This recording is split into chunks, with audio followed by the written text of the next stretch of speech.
DeAnn, I'm just thrilled to death to have you on here today. We go back a long way, and it's just been amazing to see you climb the ladder and see what you're doing and knowing you personally. I was telling somebody the other day about you and saying that when we were at Buffini back in 17, I saw you post on Facebook that you were at the event, and I went, "Oh, well, I'm at the event," and we happened to be, what, 3 or 4 seats from each other and didn't even know it. So that was neat because we'd never met personally. So I thought that was kinda cool, and I got to meet your moms. So so what we're gonna talk about today is everything that you can bring to the table to help real estate agents in today's market. And then I love the title that we're going to do this is, "Would you still hire you?" So I love that. Welcome to the Unstoppable Real Estate Agents Podcast. I'm your host and real estate productivity expert, Kim Hughes. Join me as we focus on real strategies and implement real solutions designed for you to achieve major success in your business and life while getting you organized. So let's start off with you and your background and what you're bringing to the table for everybody today. Well, it is such a privilege to be with you, Kim. And truly, I mean, through the years, I have watched you and what you've done to the industry and to help us as sales professionals and realtors across the nation, do what we do and do it better. And so just a big, quick thank you to you. And even in your opening about how we finally got to come full circle and meet each other in person after having this incredible relationship, nurturing, a beautiful relationship from afar. And that very moment, when you captured a moment that I had posted and the reach out and the connect, and I think that is so pivotal for what we as real estate professionals do because we connect with people, we build relationships with people. You don't know where they may ultimately open doors, if you will, or how you can be an influence other people's lives. But I mean, our even story, because the real magic of it is it dates back to 1995, Kim, I think it was when, I was in my real estate career. I had just started and I was working with my mom who, many years later, I think we figured out it was 2017 when not only you met myself, but my mom, we had seen you from afar on a panel and you were presenting about the power of having assistance and asking for help in this business to be able to do your job better, to serve your clients. And, I engaged you from afar as my virtual assistant to Aw. help me get organized and to be my strength where I had weaknesses. So, 26 years later, I am still loving every minute of this business. And it all started from 1978 when I was just helping my mom study for her real estate license. And it's been an awesome journey ever since. But thank you for being a huge part of it. And it's really great to Oh, be here today. you're so sweet. Well, I'm honored to have been a part of it. So there you go. So jumping right in, kind of give us your background. You had started out as an agent and now you are high up on the ladder with Berkshire Hathaway. So kind of tell us that journey. Now, every day I'm just here to serve. And a couple of little known facts about me was I actually started in this business as a receptionist. I would be helping my mother, although originally I was not going to be pursuing a career in real estate. And my first career was as a pharmaceutical sales rep. But then I went back and as life kind of led me, I was pursuing an MBA and my mother was opening up her own brokerage after 16 years of being a sales professional herself, and she needed a receptionist. And I figured, well, maybe I could do that in between classes and help her out. And sure enough, it was a Friday afternoon. And I remember, I think it was leading into Georgia football games. So, people are busy leading into Georgia games. And I was trying to find an agent that would be available to help a client. And, everyone was already committed short notice. And I looked at my mom and I said, Mom, I said, I should get my license and be able to help. Just, I wanted so much to help this person that was coming into town, and our agents were already committed. And so that's truly what sparked me. And I've done everything from a receptionist to a listing coordinator to a marketing manager. I loved my career as a sales professional. And then it just opened doors to, became a trainer and a coach, and then a managing broker, and then a regional, and just really feel feel blessed that this past summer, I was given the privilege to become our president and CEO of Berkshire Hathaway HomeServices Georgia Properties, here with 29 offices, 1,600 sales professionals. Isn't that amazing? I mean, just that one afternoon just totally changed your life, and I just think that's just awesome. And, what you have been through, you didn't just start out as a real estate agent. You started out behind the scenes and learned what goes into an agent's business.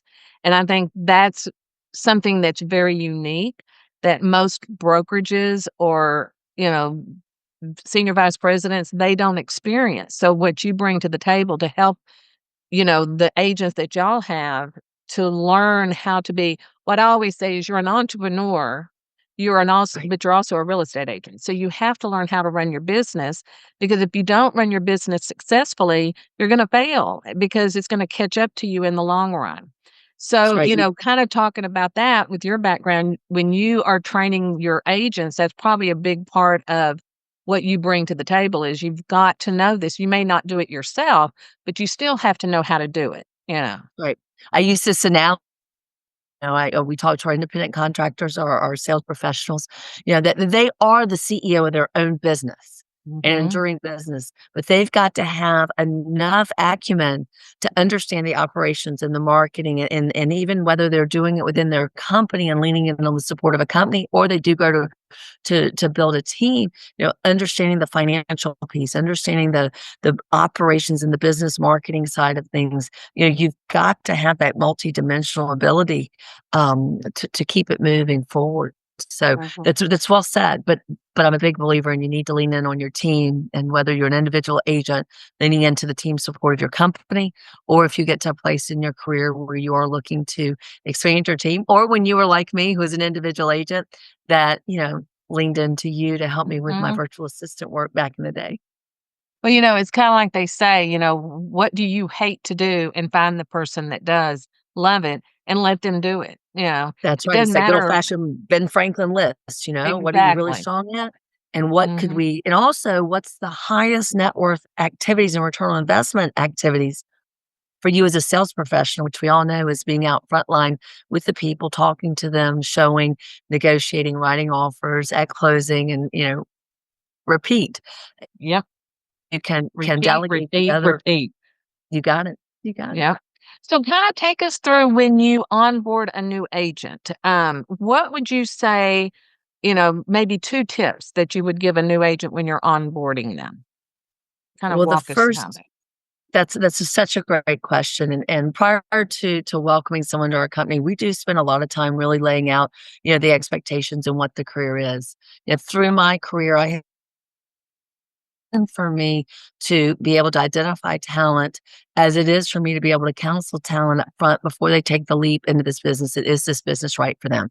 And are they going to be able to, persevere and pursue and proceed as a what we like to call a forever agent that's not just here to launch or for a transaction, but for the life cycle. So, once we've done that, really kind of counseling up front, I always tell them that this is their business.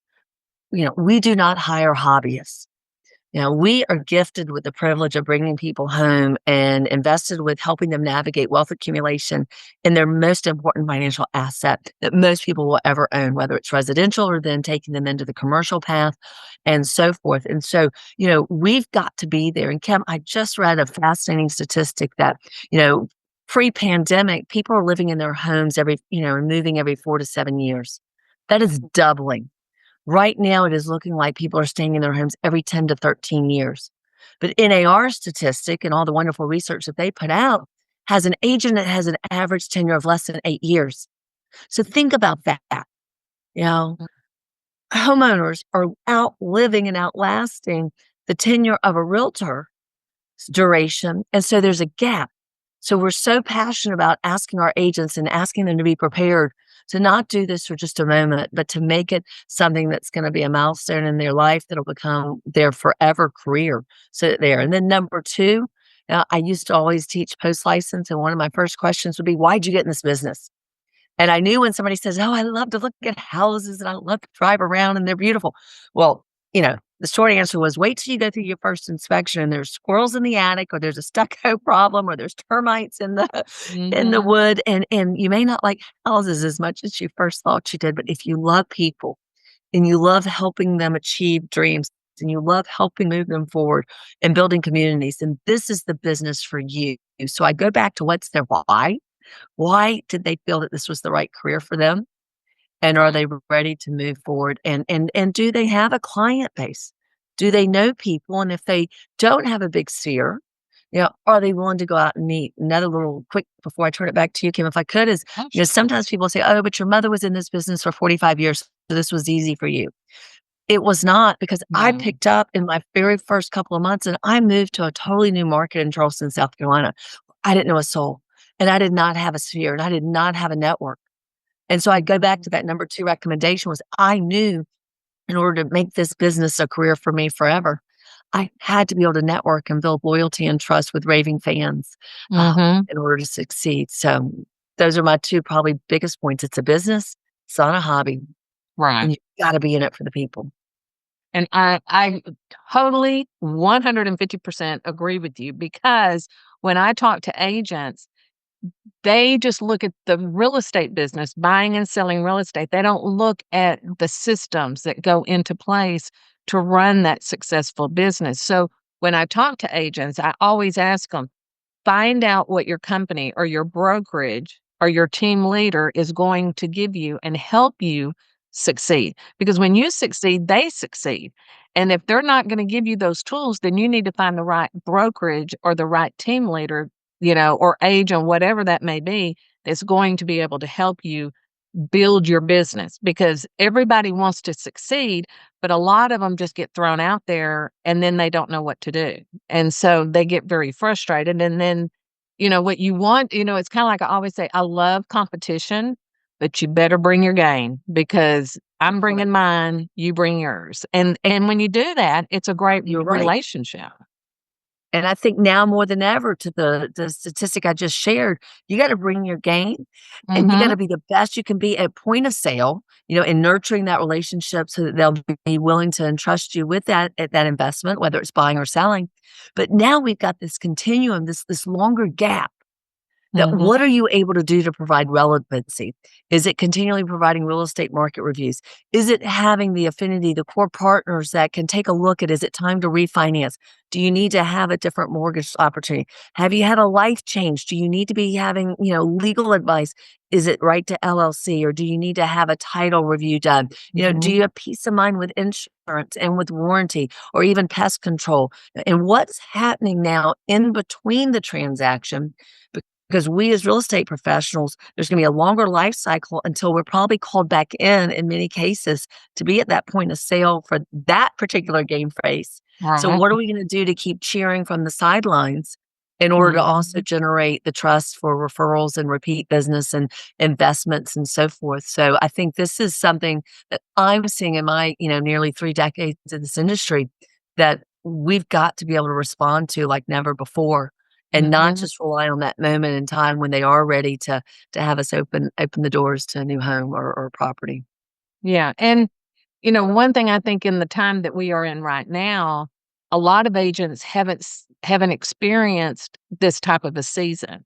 And so it's even more important for them to take notice and prepare that, this market changes, it changes overnight practically. We just experienced that. So, the agents have to have that confidence that when the market does shift, they are strong in what they have been doing in their past to help them carry them forward.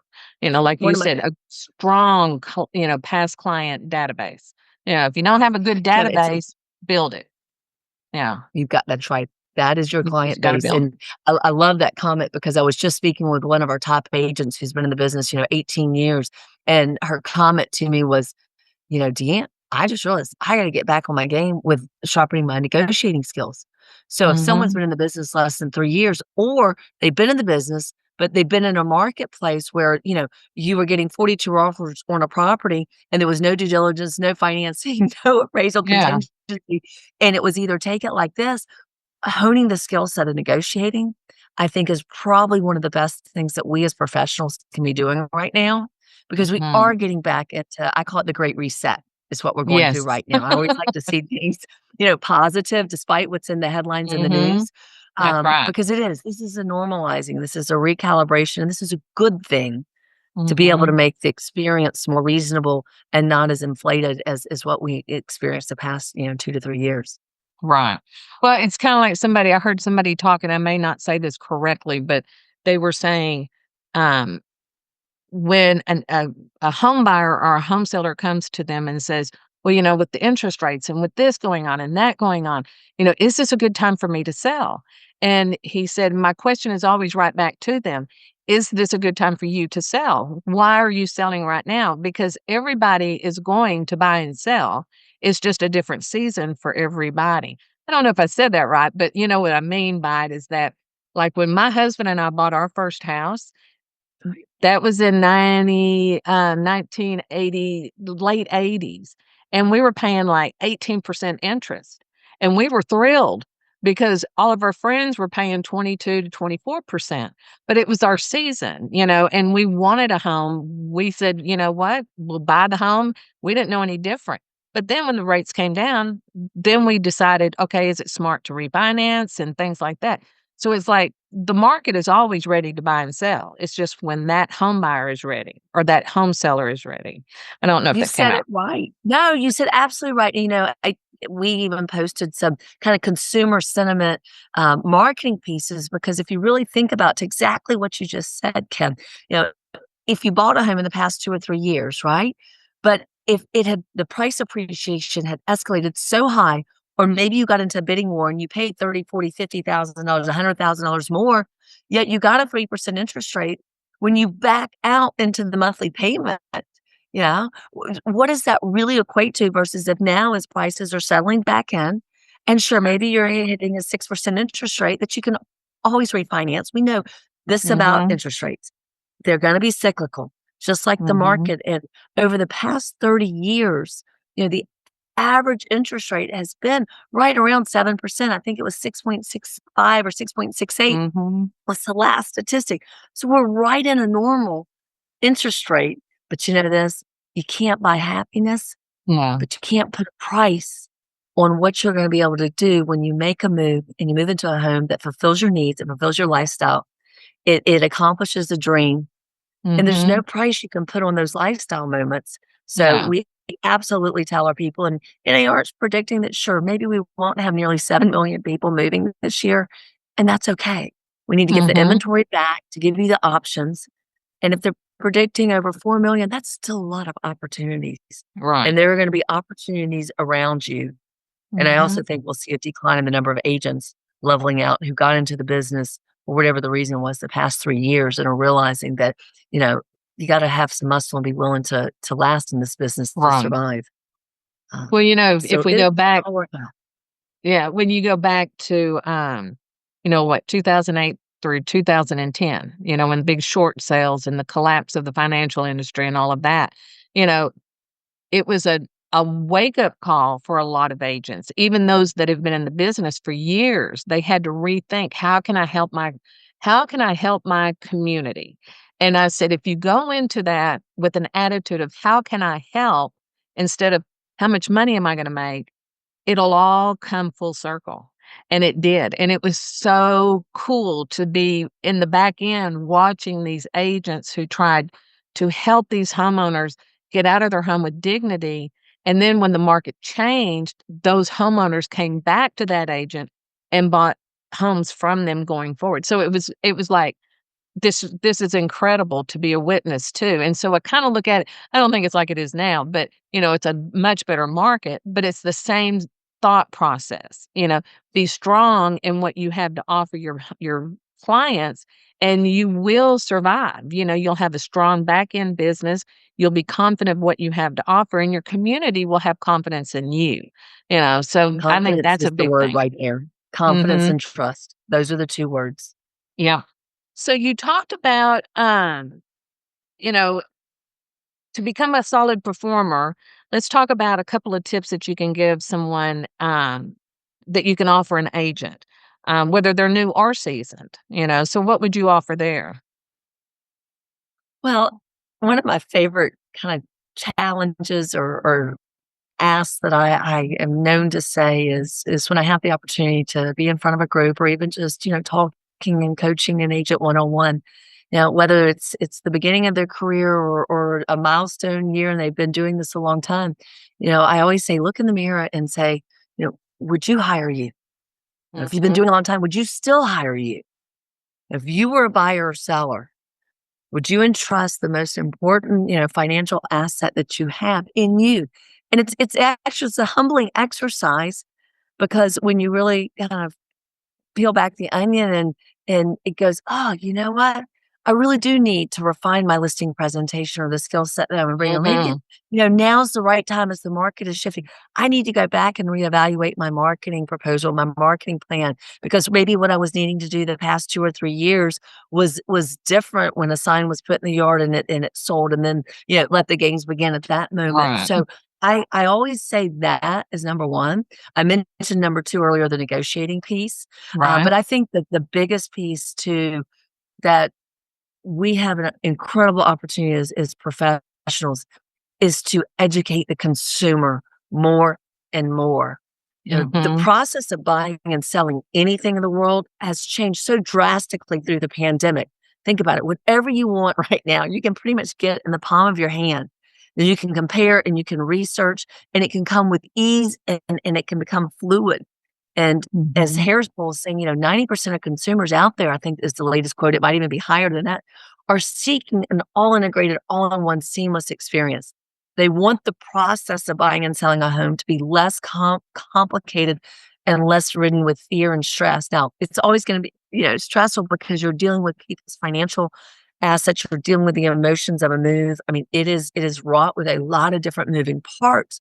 But Mhm. we've got to go back and look at how we're retooling the process to make it easy, to improve communication, to keep people in the loop of where we're at, to make certain that timelines are really clear. And when we can do some of the heavy lifting to keep the joy in the whole process, that's our job. That is our job. And communication is at the crux of it, I believe. I totally agree.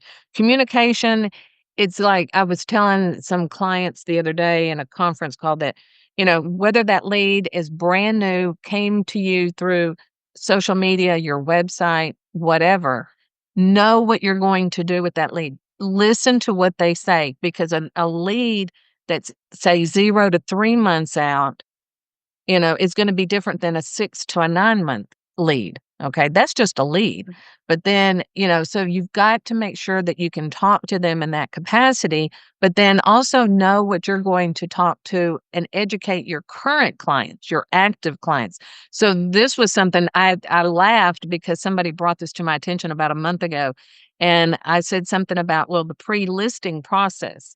And the agent sat there and said, "Well, what are you talking about?" And I said, "Well, that's right. You don't know what that means." And so, I had to walk them through. This is what you do before you list the property. Not when you list it, but you develop that relationship before you even have them sign a piece of paper that you're going to be the listing agent. And then walking them through that whole process. And then afterwards, what are you going to do for the next 10 years to keep in touch with that person? You know, and, it's all about the relationship. I'm always saying, when I ask a client or a potential client, what, just like, what are your goals for the next year or the next 3 months? And they talk about their volume, their dollar amounts, and I said, I don't wanna hear about the money. I wanna hear, what do you want to achieve in 3 months, in 6 months? And then because when you look take the money out of it and you do what you focus on, the money comes with it. It's just you've gotta reshift the way you think about your finances and what you're really in the business for, I and say it's this, Kim, you know, if you pour your wealth of knowledge and you mhm, gift your priceless skill set, and you open your heart and your sweat equity, if you will, yes, to really guiding people to the right decision, and you come at it with that mindset, you know what? The results in your success and the volume and the units and those things that will follow, but at the heart, it's people. Each Mhm. lead becomes a moment in time to open up more relationships. And I'm people always say, my last name is Golden. So of course I Golden cherish, I rule. uphold the golden rule and all I do. It's the preamble of our code of ethics, but I Yeah. challenge everyone to take it to that next level, that nth Mhm. degree of the platinum rule, which is, doing to others the way they want done unto them, not just the way we want done unto ourselves. And Right. so think about every time you're in front of someone or given the opportunity to help someone, you know, how do they want to be served? Mhm. And then the numbers and the results and success will follow. Yeah.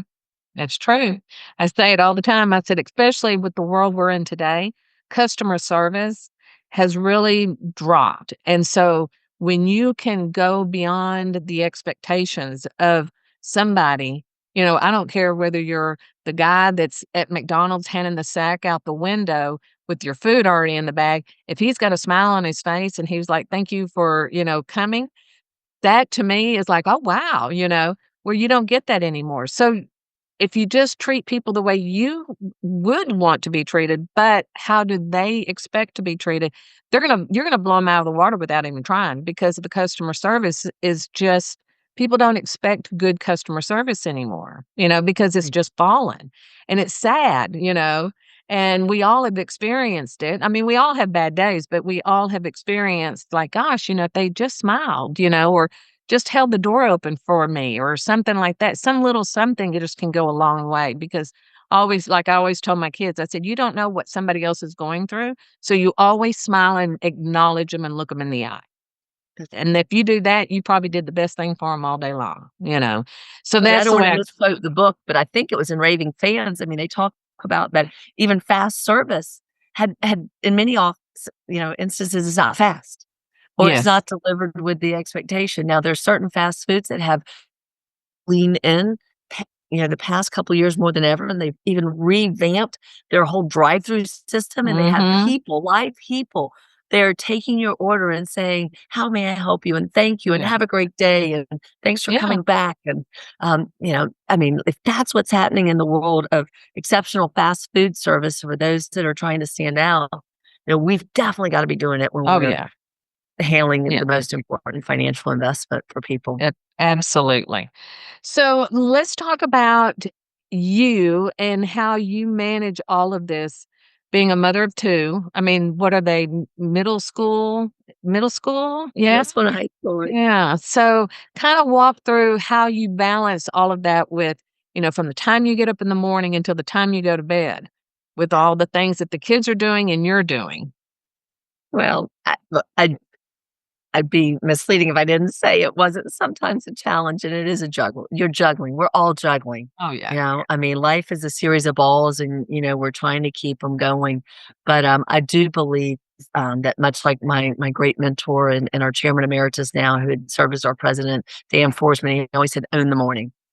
And so I'm very diligent about rising early and having still time to, have my affirmations, have my meditation, read and prayer, work out, have a good breakfast. Cause I know for me, if I can accomplish more before 7 a.m., before the Yeah. kids are off to school, I will win the day, as our dear friend Brian Buffini says.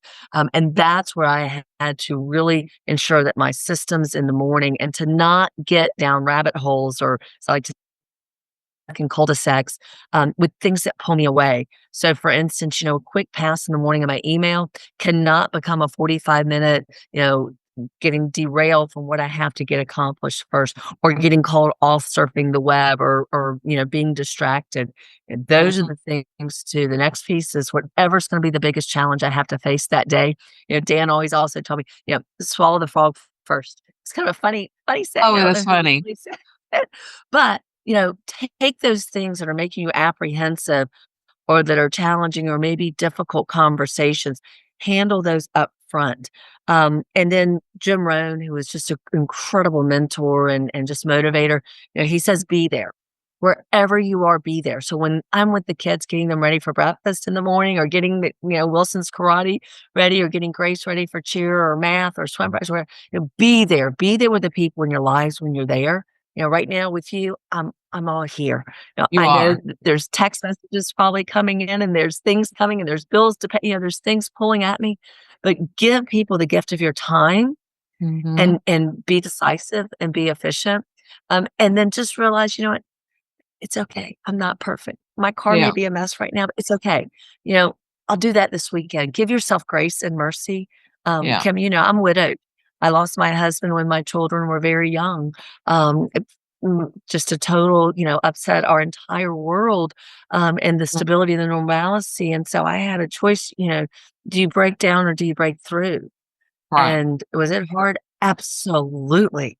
Um, but it also made me realize that I'm sure not perfect, and I just have to realize that there's only so much you can do, but just give what you are given the opportunity to do, give it your best, Mhm. and know you gave it your all that day, and, sun will come up tomorrow, so Yeah. rise tomorrow and, Sun take it on. always comes up the next day. That's one thing that I learned a long time ago when I was starting my business, I had 3 little ones. My husband traveled constantly, so I felt like a single parent, and I was taking care of his mother. And so there were times that I would go in the bathroom and shut the door and just sit there and cry, and my kids knocking at the door, "Mommy, Mom, I'll be there in a minute." Calgon, take me away, But you right? know what? I mean, I'm dating I myself. was like you. I was very present, and I think that's really important for parents that are in the real estate or any industry really, but be present for the kids. Put the phones down, put it on airplane mode, be present because those moments will pass by very quickly. And so just be aware, like when you're sitting down with your family for dinner, turn off your phone. When you're sitting down with a client, turn off your phone.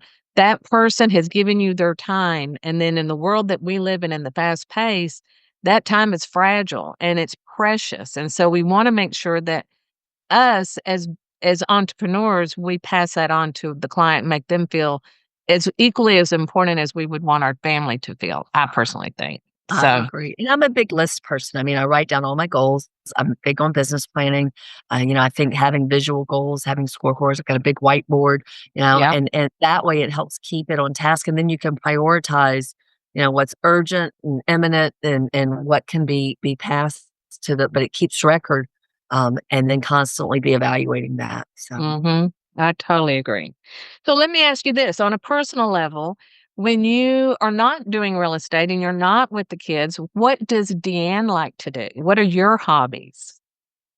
Well, my biggest hobby is being a cheer mom or a karate mom or a Yeah. football mom, and being there with my children. But that aside, long ago I was a collegiate swimmer, and so again, I still think some sort of, I mean, exercise is so important. Whether it's just even walking, several times a week, or I still do some Summer League Masters swimming.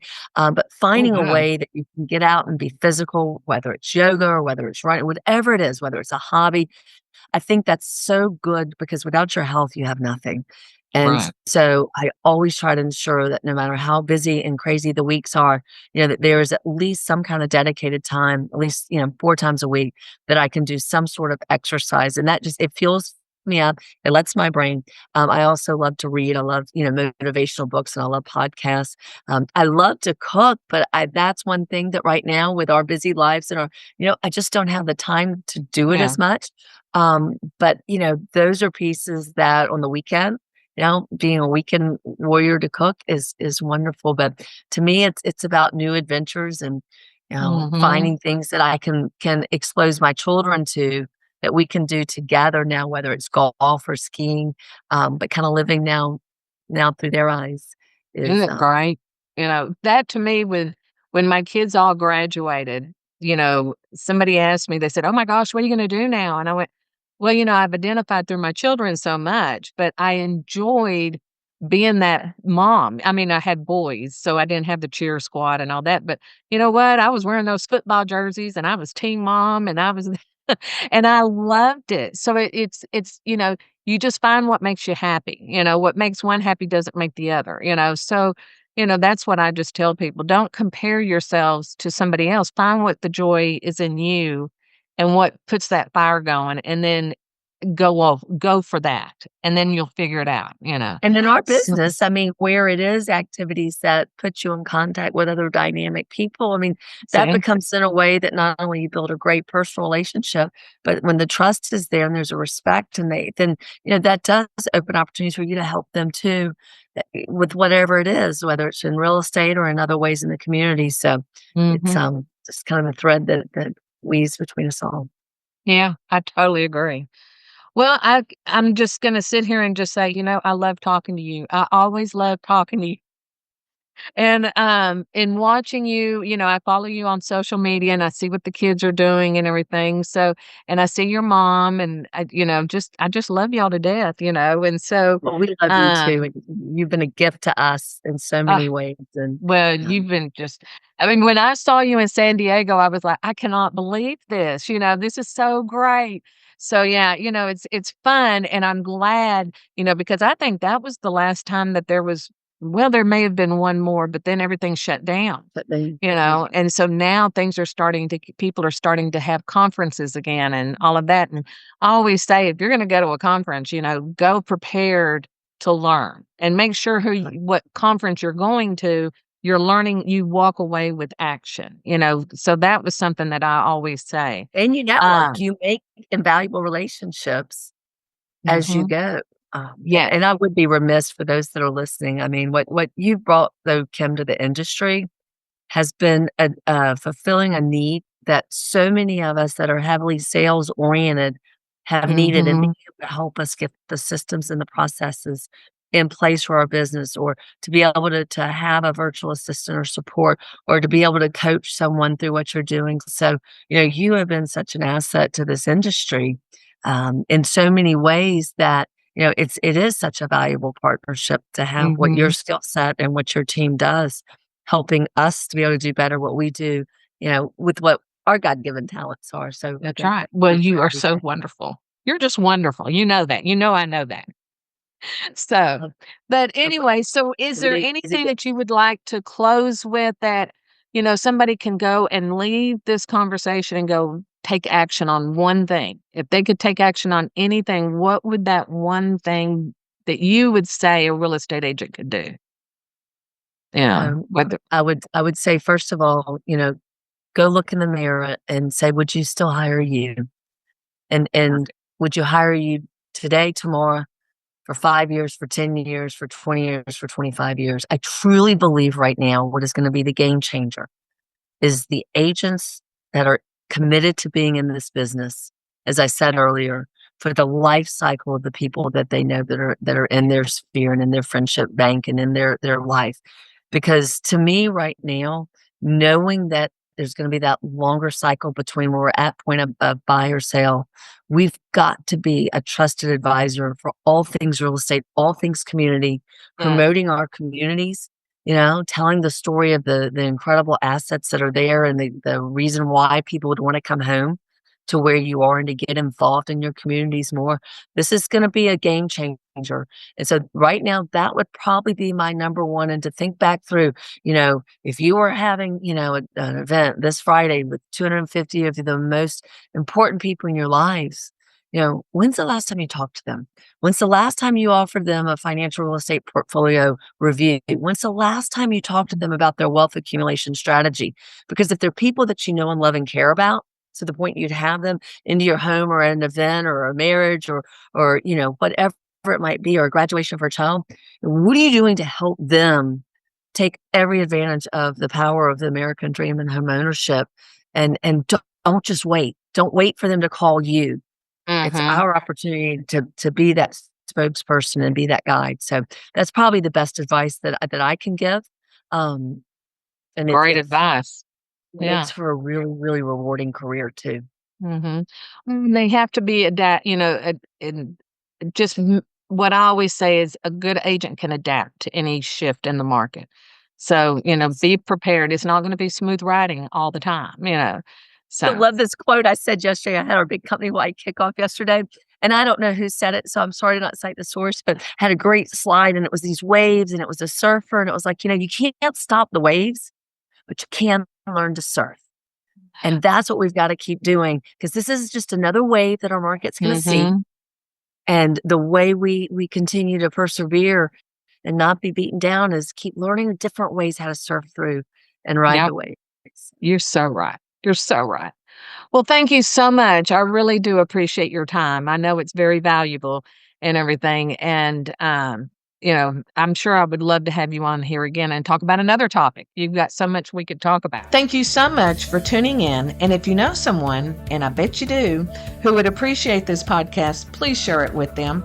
As a reminder, this podcast can be delivered directly to your favorite device by using the subscribed links you can find in the show notes below or over at unstoppablerealestateagents.com.